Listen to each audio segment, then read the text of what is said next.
Okay, guys, so we're going to get started here.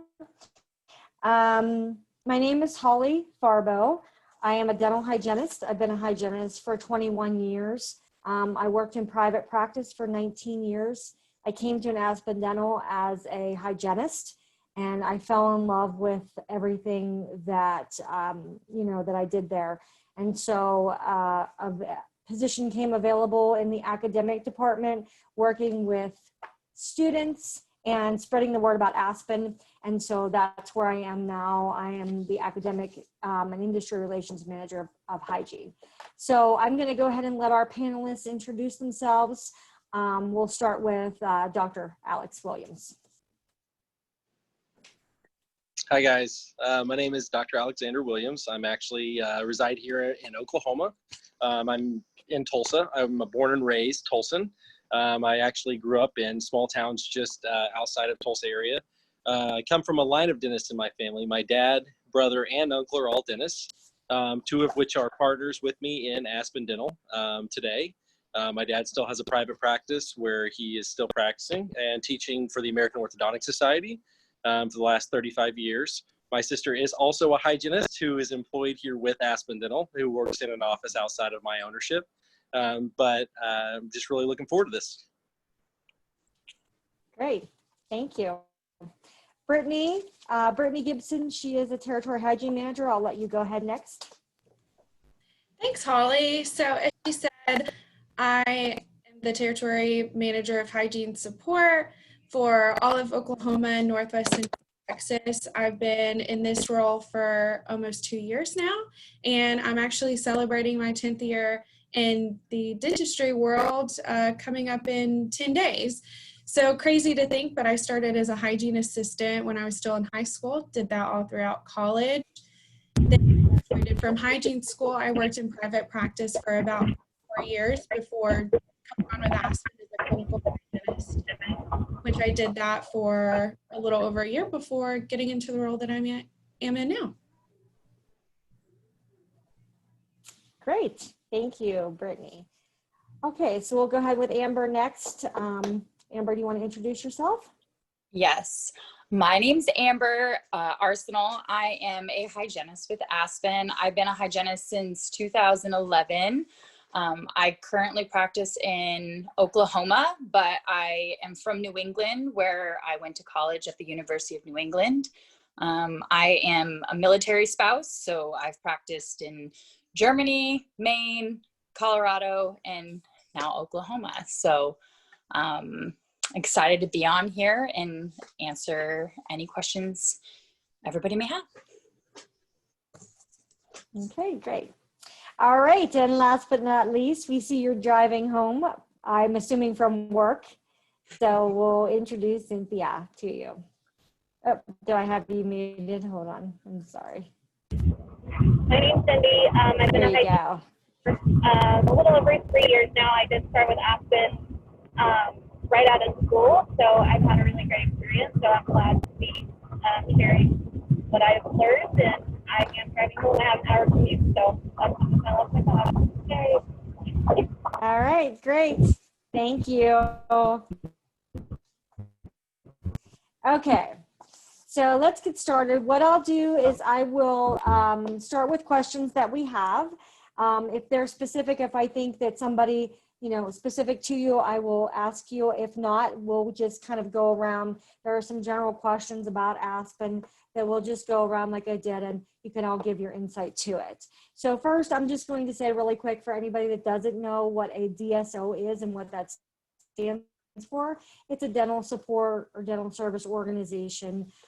So that allows that our dentists and our staff, the hygienists, to actually treat patients and focus on that. And we have a management side of that takes care of recruiting and payroll, insurance, everything that doesn't have clinical aspects to it.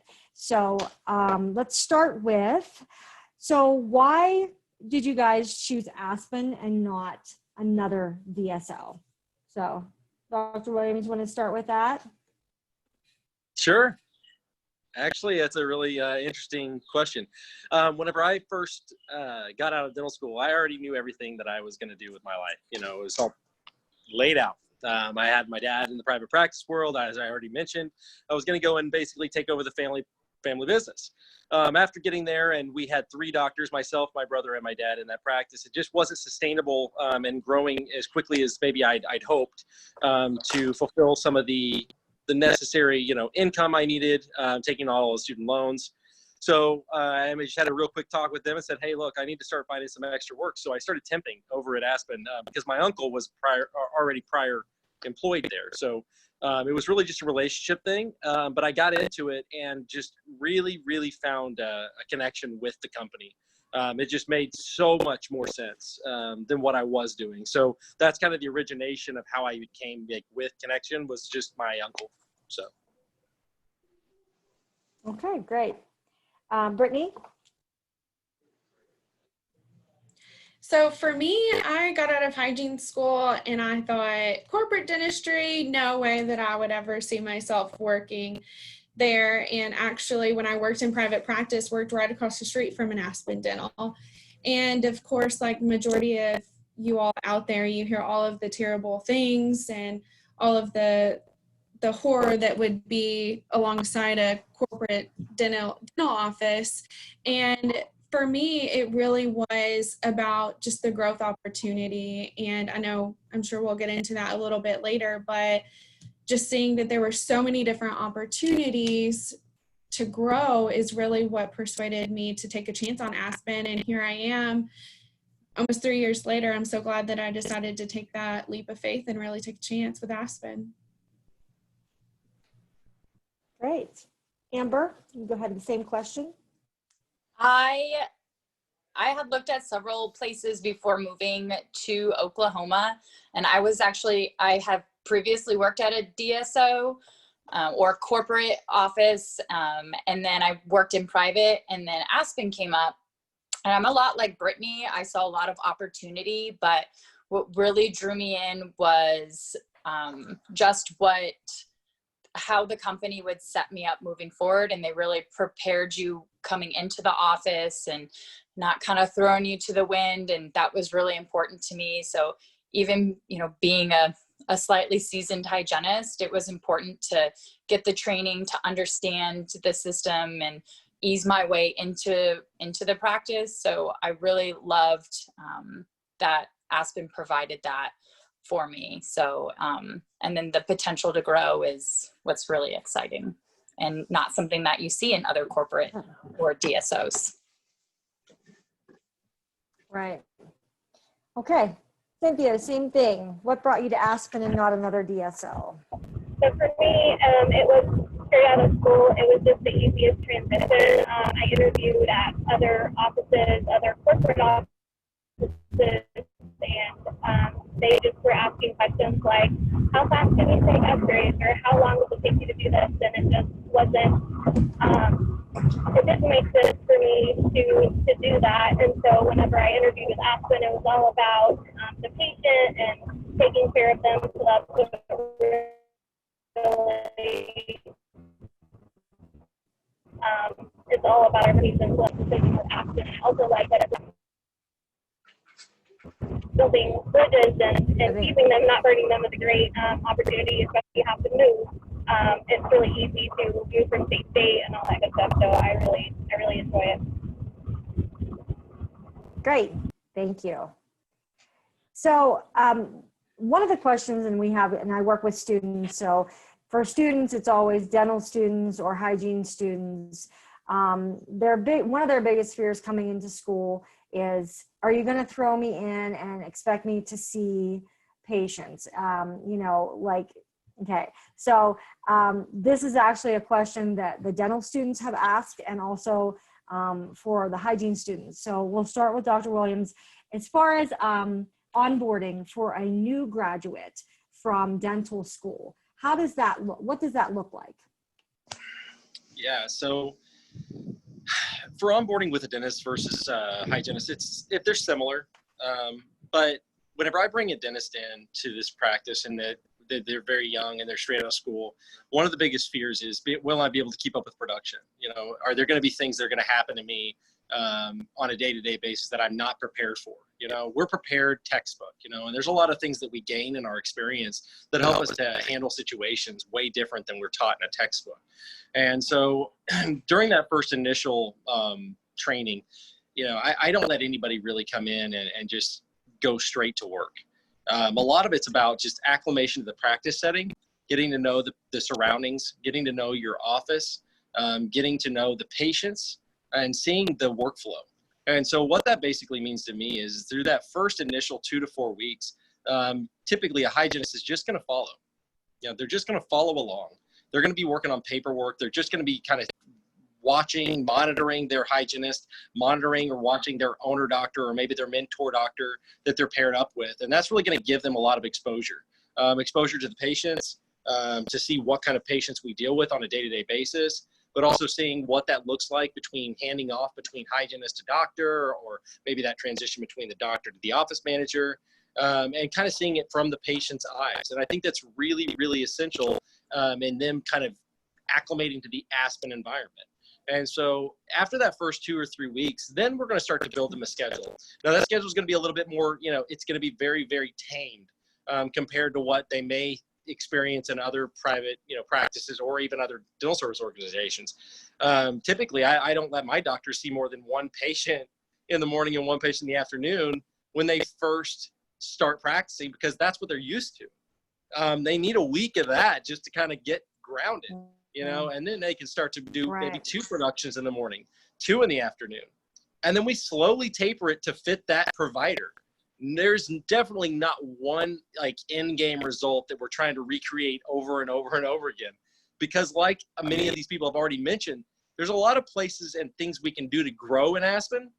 And that's huge, because that means that there's a lot of also different positions in Aspen, and all of them have a right place, right? So whether it be someone who doesn't want to work a lot, right? Maybe it's a person who wants to stay at home more, maybe a mother, maybe a part-time dad. Maybe they want to go ahead and just work full time, but they don't want any true ownership in the business.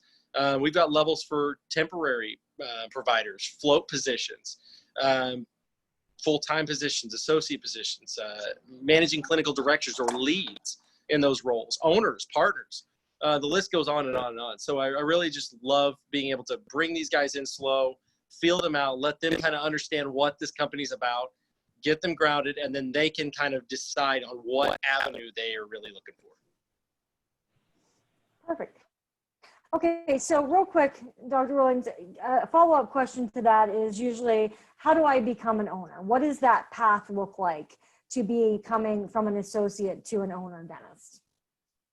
Yeah, so like I think originally, and this I think is going to change over time, obviously, because as this company grows and as we develop and as we kind of like, you know, become larger, you're going to find less and less of those local opportunities that may be in where you want to be, becoming like a true like one single solo owner. But there are so many opportunities beyond that. Ownership's taking a new face these days. You know, we're taking ownership into a different world where we're creating larger scale, you know, entities. So in my practice, we have a large group practice. You know, we have a large group practice of many owners inside of Oklahoma. And so these are partnerships, and partnerships are really what we thrive on here in Oklahoma. I myself have, gosh, what is it now, 5 partners? It's incredible. And so like, as we see that, you know, grow, we're going to see more and more of those opportunities kind of happen. So what does it look like to get there?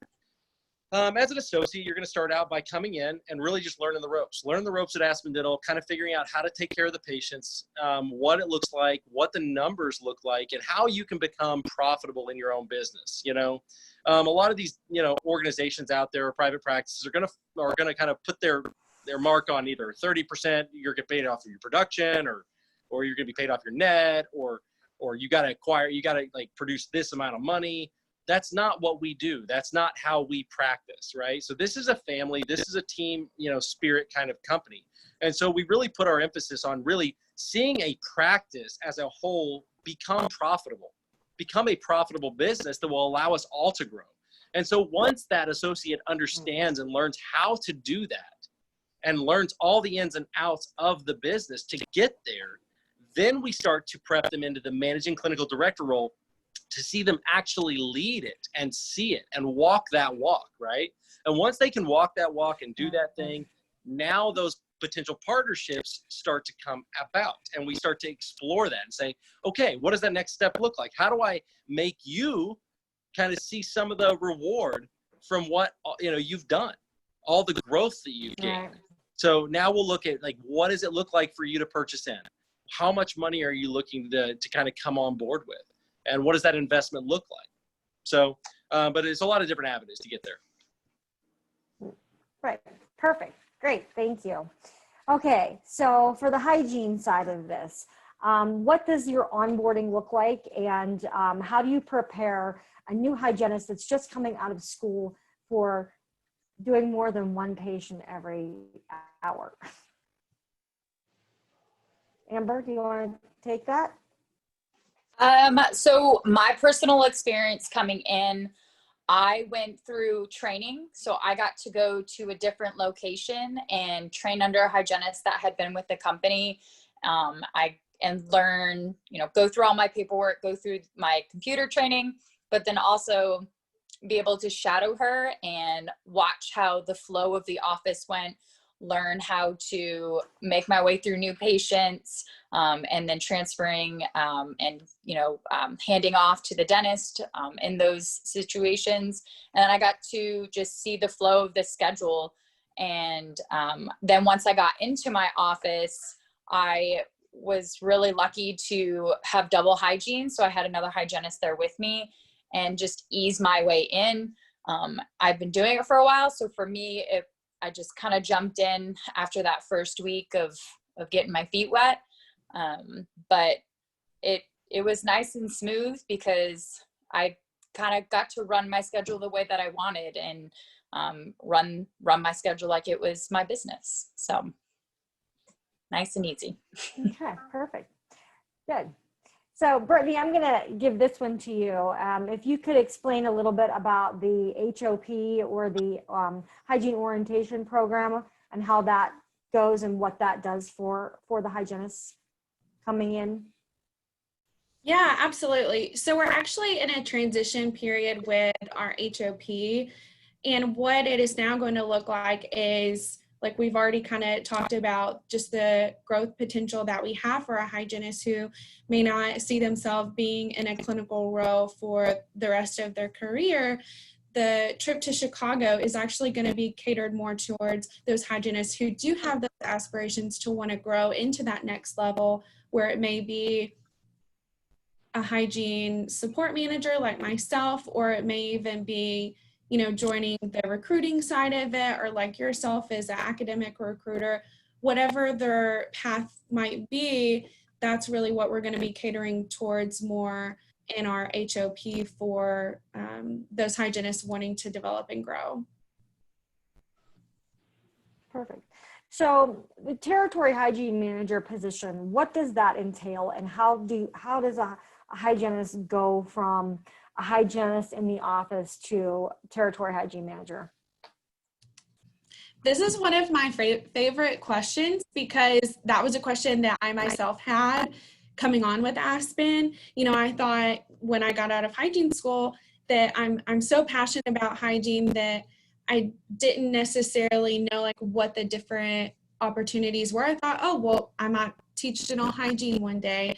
So coming on with Aspen, like I mentioned earlier, that's really what I fell in love with, was all of the different opportunities. So as far as, you know, growing into the next level, it's all about development. So there are so many different people, whether it be your office manager or just so many different support staff who really is there to help get you to that next level. So as long as you're open to taking feedback and helping to develop yourself into that leadership role, then the sky is really the limit. And so for me as a hygiene manager, that's where I get to step in and say, hey, like, let's set some goals, whether it be you want to start training those new hygienists coming on within the region, or leading monthly territory calls with other hygienists. We set those goals, and I actually help those hygienists be able to achieve them to help then get to that next level. Again, whether it may be a hygiene manager or it may be a different area of growth. Okay. So this question just came in. When you say you run your schedule as if it's your business, explain how you manage your schedule. Do you run all day long? Or are you profi mill? How does that work? No, we are not a profi mill. I run my business. For me, it's really important to have the opportunity in my schedule to get my new patients in. So we see patients from all walks of life, but for me, seeing those active infection patients, those patients that, you know, really need help, our SRPs, our gingivitis, allowing that opportunity to get them into my schedule that day. And then if I can't get them in, then I want to get them in as soon as possible. So I look at my schedule to have it be the most productive in that sense for my patients. And so that's how I run my schedule, is taking care of my patients and allowing the opportunity to fit them in. Because really, when we have patients coming in, one of the first things they say is, I want my cleaning. So, you know, after educating them and seeing them and they see the doctor, I want to be able to provide that opportunity to get them in my chair that day. Perfect. So here's a question that just came in. What monthly goals do hygienists have? Do you have quotas? What's satisfactory level?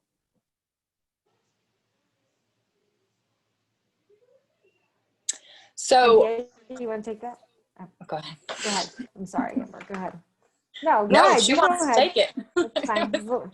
Then you want to take that?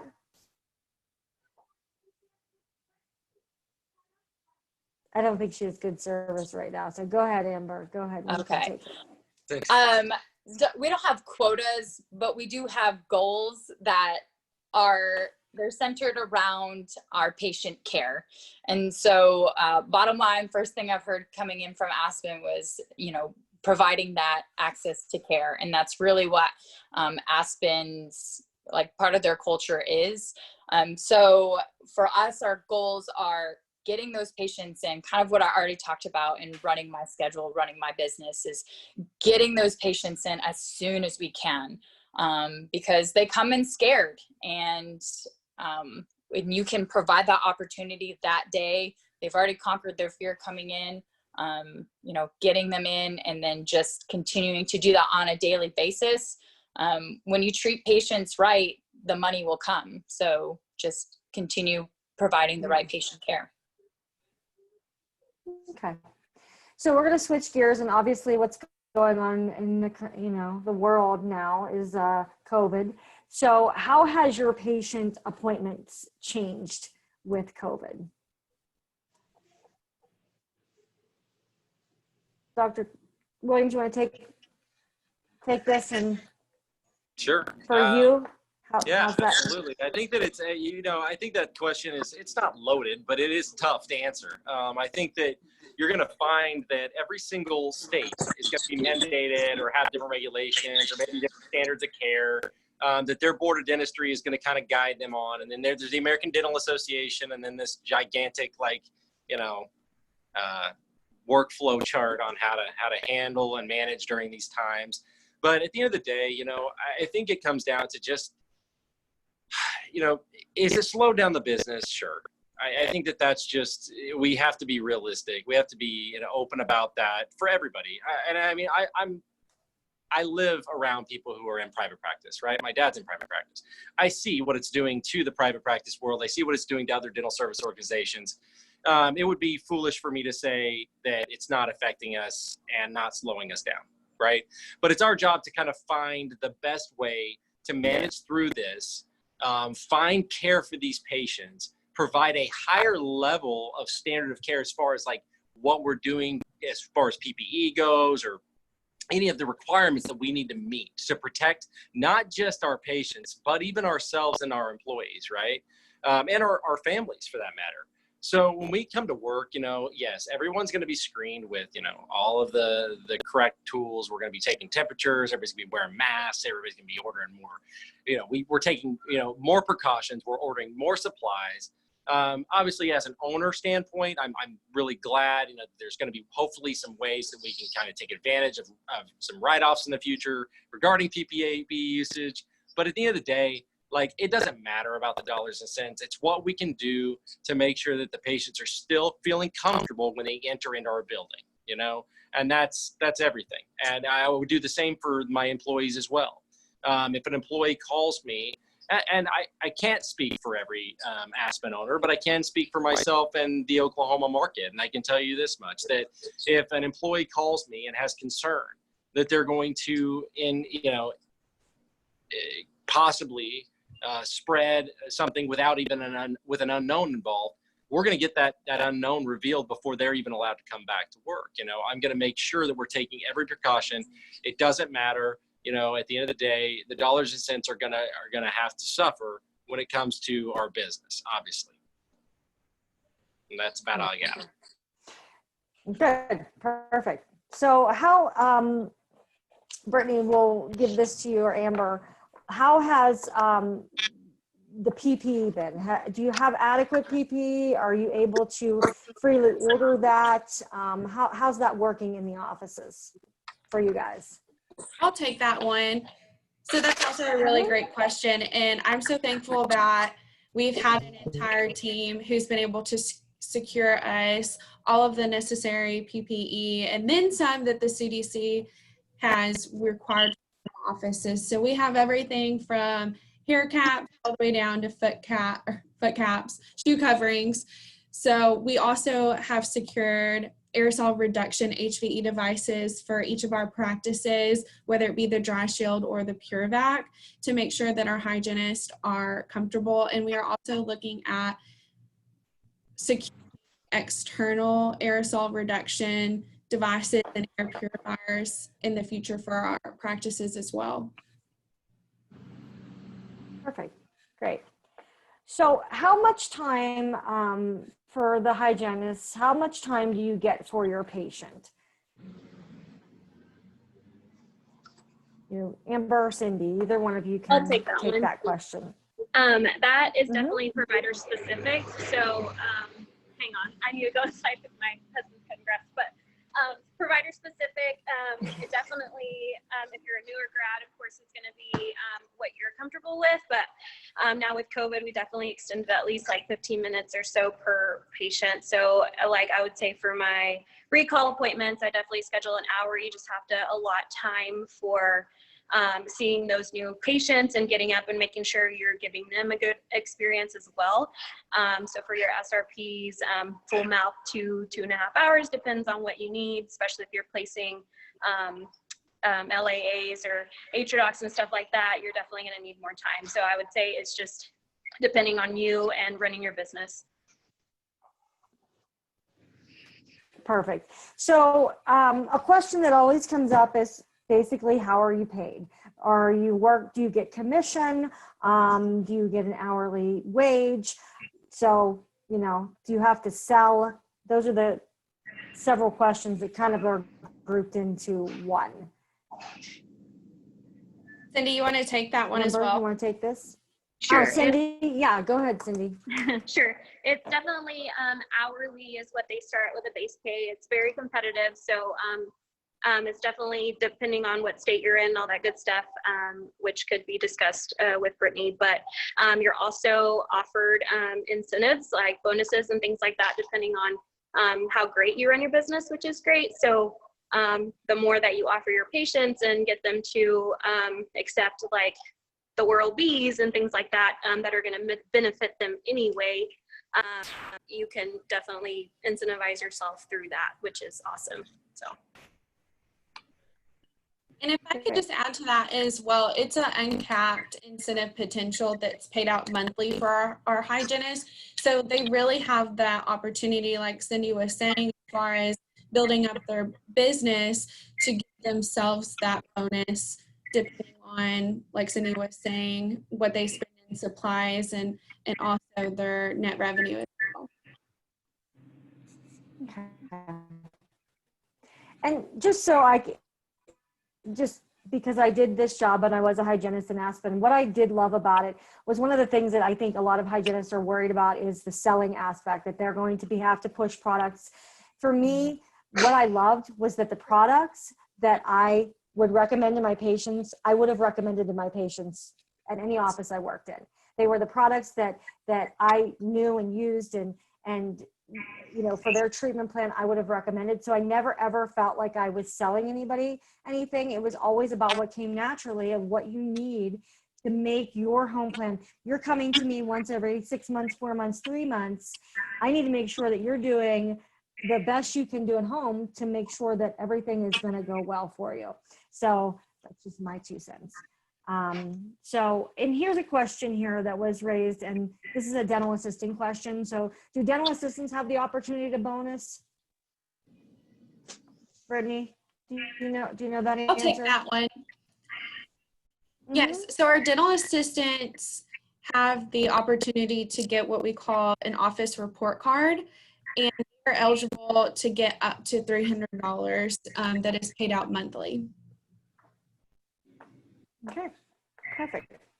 So what types of technology do you use to diagnose and do treatment plans with? Is there any specific technologies that you use that help to show patients, you know, what your treatment planning is?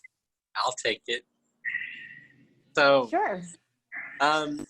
In all of our practices, you know, we conduct what we call comprehensive evaluations on just about everybody who walks through the door. Our goal is to make sure that people are getting comprehensive care and making sure they understand and are aware of where their current status is as far as their oral health goes. A lot of our patients haven't seen a dentist in 10 to 15 years, so it's really important that we do that. So having said that, we put them through, you know, everything. We have digital x-rays, obviously the very basics of modern day dentistry.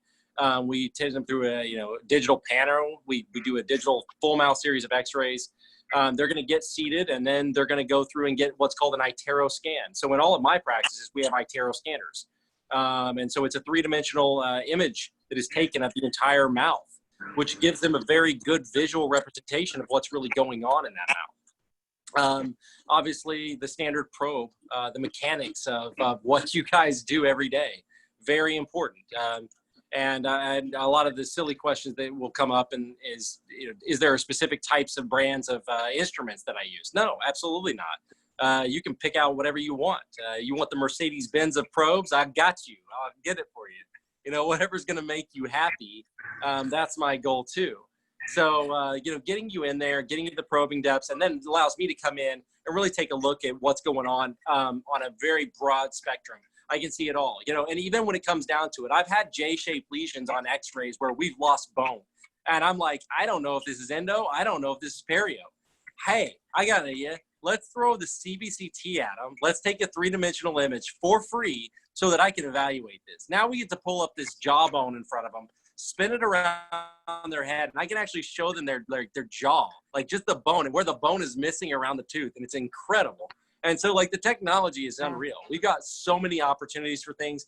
As far as laser dentistry goes, we've got that option too. In multiple practices, I've already got lasers, and we're going to probably include that over time into more and more of our locations. So, no, I think it's fantastic. We have probably the elite as far as it goes, as far as technology.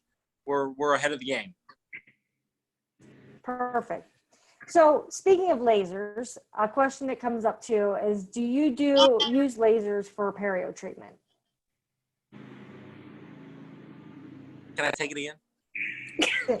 Oh, yeah, sure. Sorry, guys. You want to jump in? Good. Yeah, so like as far as like hygiene goes, you know, I think it's going to be provider based completely, guys. I mean, obviously I want hygienists to work with their providers. I obviously work with a lot of different doctors, a lot of different, you know, hygienists out there. There are going to be different philosophies out there on what works, what doesn't work, what's the best care for our patients. It's your job. It is your job as a provider in this world to help your patients in any way that you can. If that means that you have a true belief in laser therapy and you want to go get certified, which I got all mine certified to do, But do we use it all the time? No, absolutely not. Is it going to be practical on a financial standpoint for all patients? No, it's not.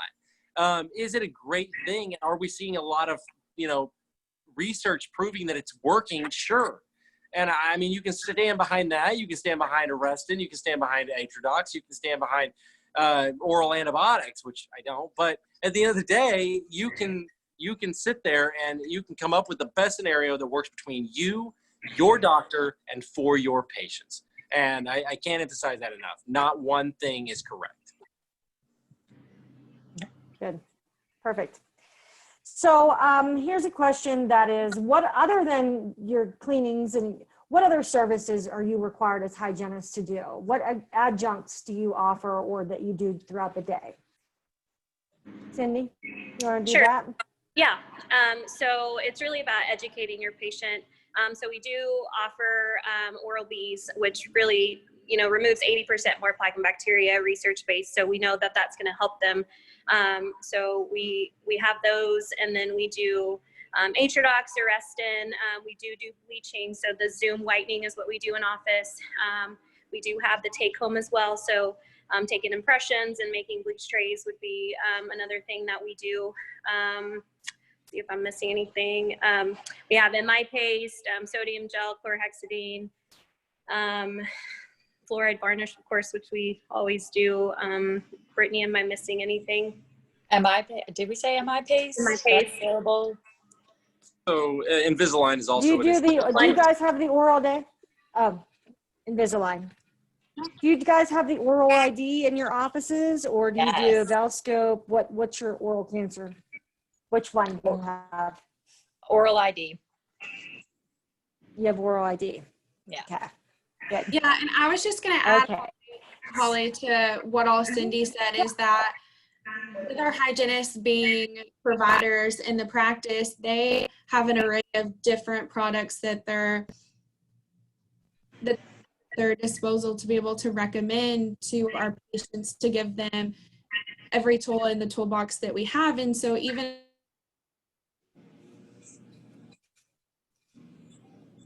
Yep, Brittney, you're breaking up.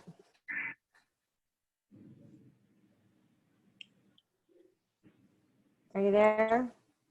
She's frozen. Okay, I think I lost her. She is frozen. Yep, she's frozen. Okay. That's cool. So one of the I've other been wanting things to is do that a lot of times the hygienist will ask me, how do you talk price to your patients? Like, how do you approach that with their treatment plans, and how does that play out? I know for me, Go ahead. So when it comes to talking to patients about pricing, it was really hard for me at first, especially being a newbie. So when it comes to new patients, I never want to hand out a price to those new patients because they've just gone through a comprehensive exam. And, I always tell them, even though I may not know the pricing, you're going to sit down with our office manager and she's going to go over your entire treatment plan with you and help you out through that, go through all your financing, lots of possibilities for patients to start their treatment. When it comes to in my op, if it's take-home products like Prevident or chlorhexidine, or if I need to place a localized area of antibiotic, I feel very comfortable telling the patient that because I've established that relationship with them and that trust, and just letting them know why they need that product. And so it kind of goes back to not selling things.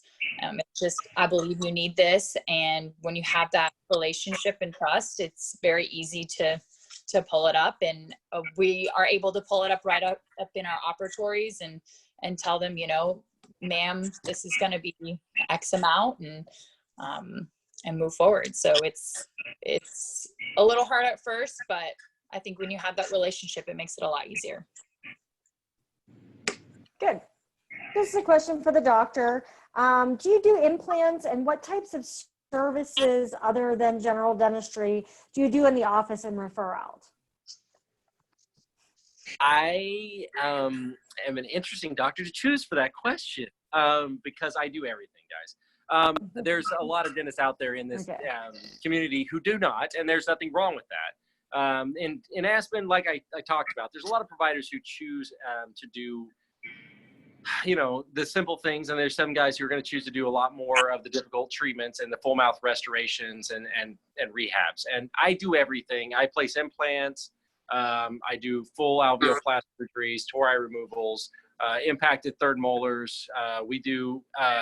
Well, you know, me and Cindy have actually done apicoectomies a couple of times. So we've had, you know, there's just a lot of things that I do that maybe you won't find a lot of other general dentists doing. But at the end of the day, it doesn't mean that's what the standard is. Absolutely not. There's you can do whatever dentistry makes you happy, truly.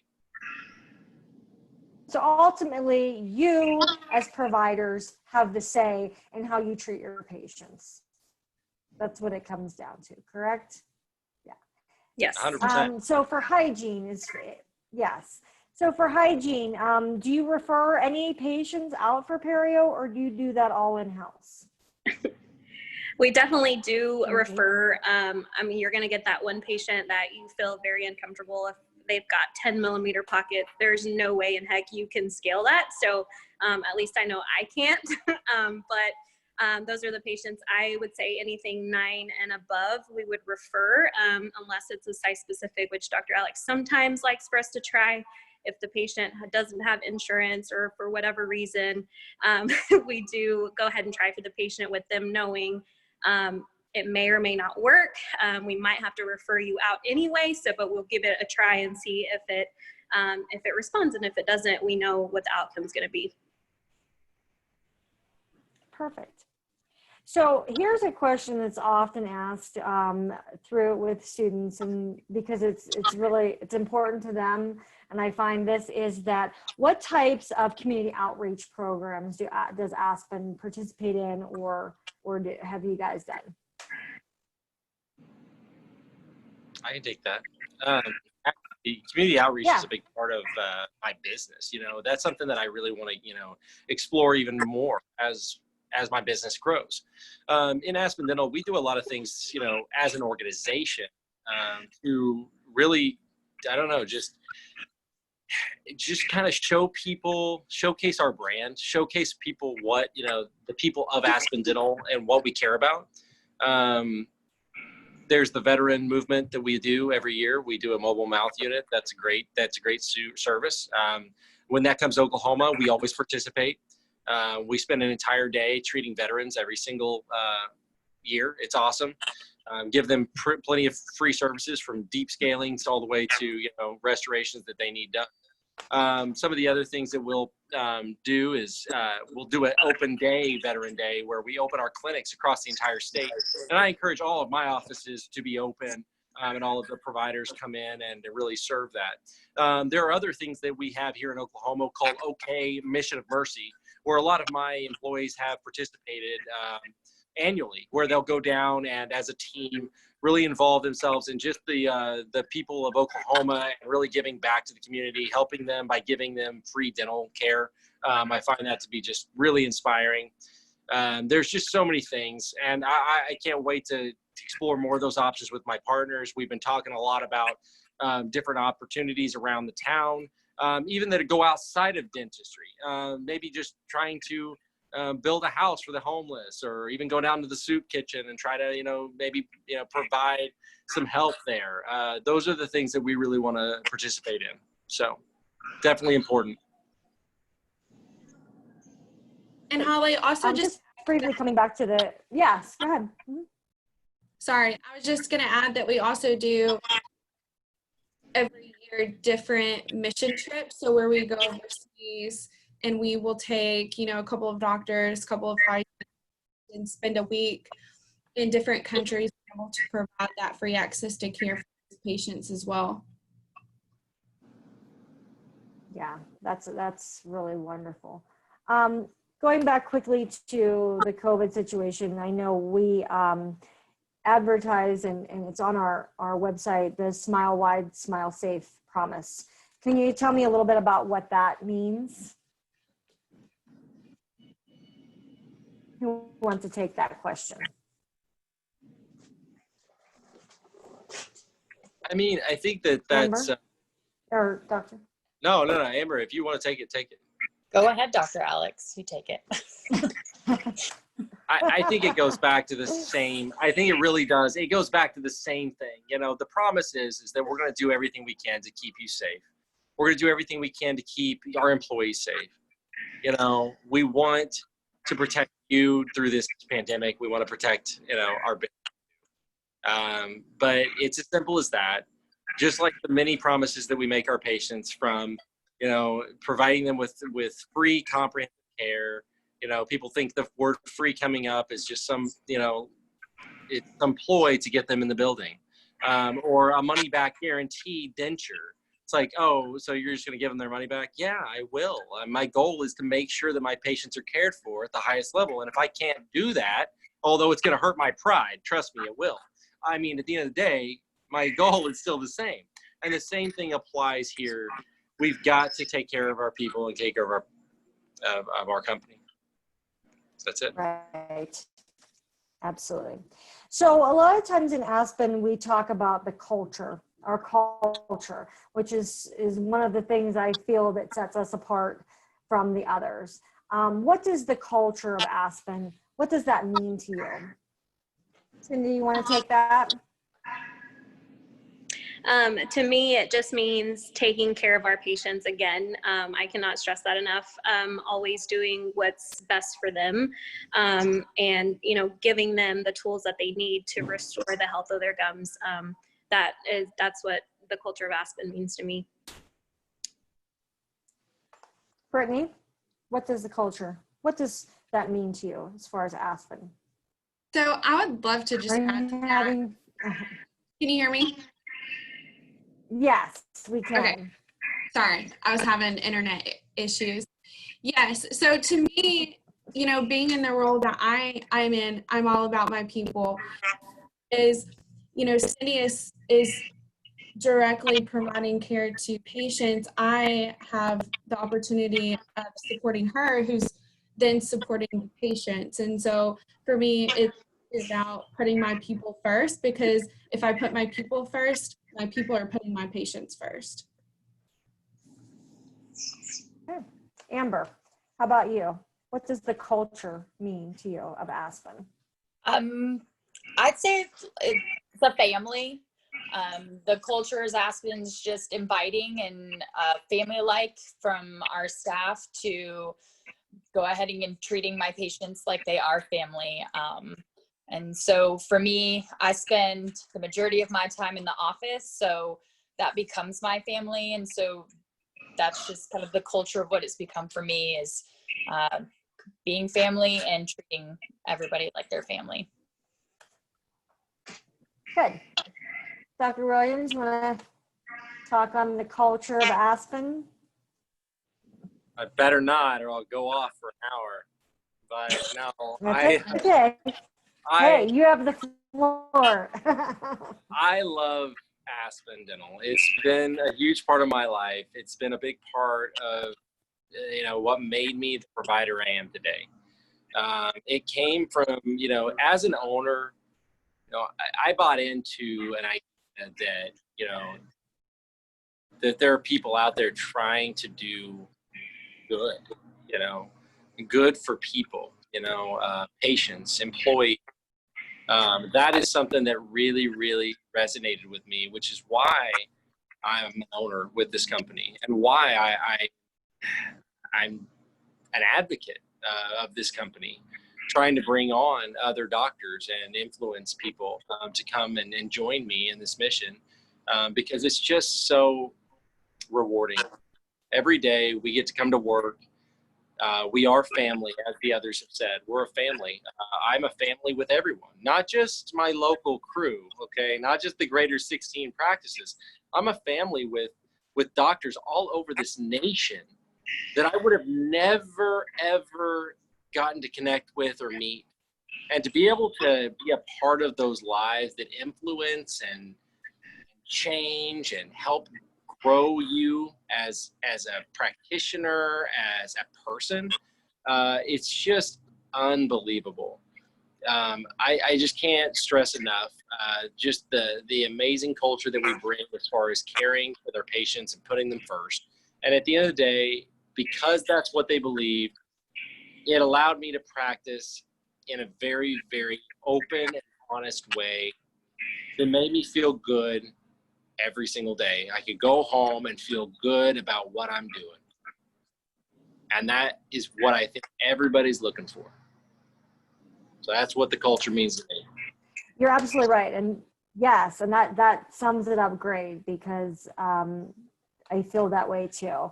I work, what I loved also about Aspen was that even though when I worked in an office, I worked in that small office, but I had a huge network of people in this organization that, that I met at HOP and was able to keep in contact with. And now that I'm in this position, I've met people from all over, and you just feel a connection. So for Brittney, her and I have spent time together, and, we're from different states, and doing these kinds of things with you guys and meeting you. And I feel like even though we're 10,000 strong, we're all connected, and that means a lot, that. So going back to a clinical question, what is the new patient exam like? Because we have, we see a lot of new patients. What's the new patient exam like, and how do you manage that between scheduled patients? So we'll go back to Cindy or Amber if you want to take that. You can actually both answer that if you'd like. Cindy, we'll go with you first. Sure. So the patient, of course, checks in, they fill out paperwork, which now we try to go paperless because of COVID, but the assistant will take them back and take a full series of x-rays, which is the panoramic and PAs and bite wings, and they sit them in a room, go over health history, ask them what brings them in and what their main concern is. They'll document all of that, and then they'll take the scan that Dr. Alex was talking about earlier that shows them, identifies a lot of stuff that they can see themselves. Then they'll go grab the hygienist, which probes and tells them, recommends certain treatments, whether it be, high infection or gingivitis or regular prophy. And then they'll go grab the doctor, which, we'll kind of hand off with the hygienist and the doctor to what we saw. And then of course we always mention what the patient is in for, because that's the ultimate, priority, is to get them out of pain or, fix a front tooth that's broken. And then Dr. Alex will take it from there. He'll treatment plan, do his part. After that, they'll see the office manager, which will go through finances and all that good stuff. So. Sure. So there, you have a lead role and an associate hygienist role. So Amber, how does that play out in an office as far as, the lead position and the associate hygienist? What's the difference in those roles? I might not be the best one to answer this, just because I am single hygiene in my office, so I'm the lead in my office. Oh, okay. What I can answer is a lead.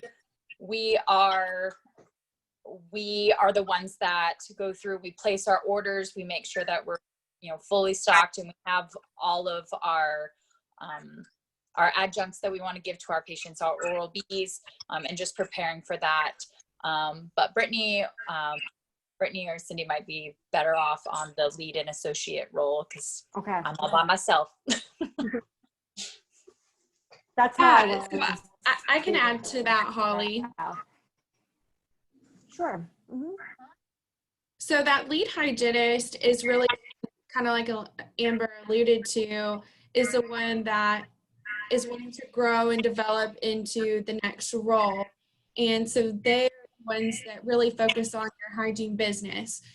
So like she said, they're doing the ordering, they're doing the majority of the downtime tasks to help build their business, whether it be schedule audits, confirmations, working reports. But then that lead hygienist is also developing their associate hygienist, where the associate hygienist is really focused more directly on just the clinical aspects. So maybe they're a newer hygienist, is really just wanting to focus on their clinical skills and developing their time management and confidence, whatever it may be. And they're working with that lead hygienist who, again, is developing that associate hygienist to grow to the next level is his or her backfill. Perfect. So what is an average day like for you guys in hygiene? Cindy, you want to take that? Sure. I mean, I know that's hard because every day is different. It is. So there's not a perfect schedule anytime, but if you had an ideal schedule, it would be, to always have holes, because you are seeing new patients in a different column, and you always want to try to get those patients in, especially if they're coming in. If it's something gum related and you know that they need scaling of root planing, you definitely want to have time to accommodate that patient, or at least try to get them in as soon as possible. You'll see, a couple of recall appointments, whether it be, a prophy or a peri-maintenance, and maybe a scheduled SRP already on your schedule. So usually, you have 4.5 hours in the morning or so. So I would say, a couple of recalls, an SRP, you break for lunch and then do the same thing in the afternoon. But every office is definitely different. Great. Amber, do you have anything to add to that? I don't. That would be a very typical day in my office as well. So I like to keep busy. I don't like downtime.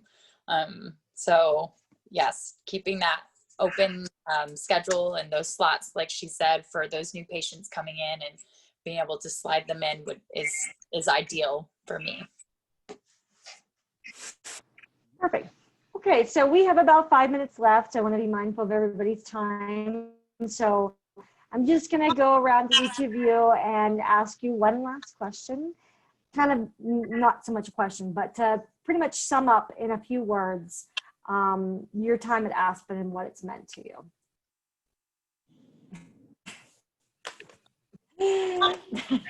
You were. Who wants to go first on that? Yeah, I know. I'm going to keep mine very short and very sweet since I've been talking a lot. Okay. Aspen Dental, We like that, though. me, has really given me opportunities that I never thought existed in my life. It gave me the potential to be somebody that I never thought that I would ever be.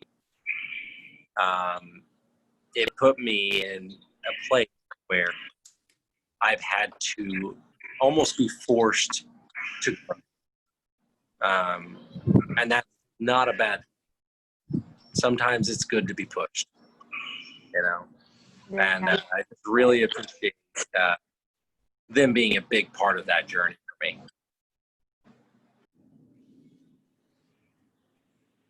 I'll go next. Thank you. Sure. So if I had to sum up my experience with Aspen Dental and what it means to me, really one word, I would just say self-development. Because if it had not been for me taking that initial leap of faith to come on with Aspen and really just learning about all the different opportunities for development, I wouldn't be sitting here talking to you all. Back to when I was in private practice for almost 4 years, I at one point thought, okay, this is going to be my hygiene career for the next 40 years until I'm old and retire. And just all of the support that you have, whether it be on the office level with your office manager or your owner doctor, or on my level, I have, great connections with other hygiene managers across Aspen Nation that help me on a daily basis to become a better hygiene manager. And then also just my different directors that are my support, just helping me to set those goals for myself and help me be a better person every day and be a better leader. And my owner doctors as well, just all of the support that they give me and develop. I mean, it just almost brings me to tears because I'm just so thankful for the company and what all that it's done for my self-development. Great. Thank you, Brittney. Amber?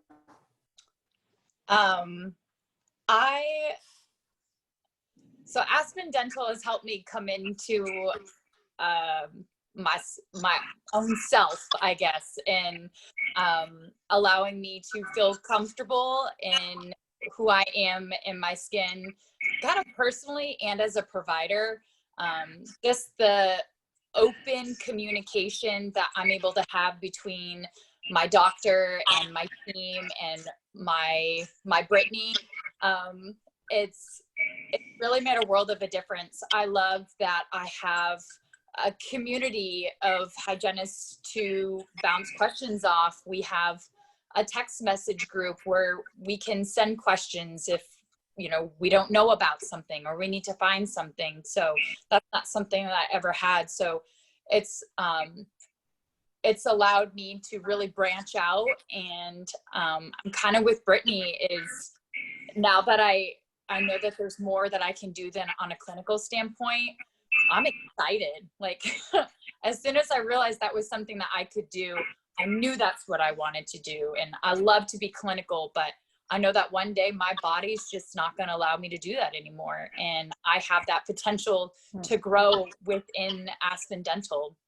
And if that's not exciting for a hygienist, I don't know what is. So, but You're right. Thank you, Amber. Cindy, last but not least. For me, it's just, there's no other place I would rather be. It's just the relationships that you build with your doctor and your teams, especially with your patients, trying to help those patients, has been really, eye-opening for me. I've become a better clinician, just helping those patients in need. That's what it's all about. So I really appreciate that. Aspen has allowed me to do that. Great. Thank you. Well, our time is up. I want to thank all of you for joining me. You guys were an excellent panel, and I hope to work with you again in the future. All right, guys. Thank you very much. Have a great night. Everyone. Enjoy the rest of your evening. you too. All right. Bye-bye. Bye.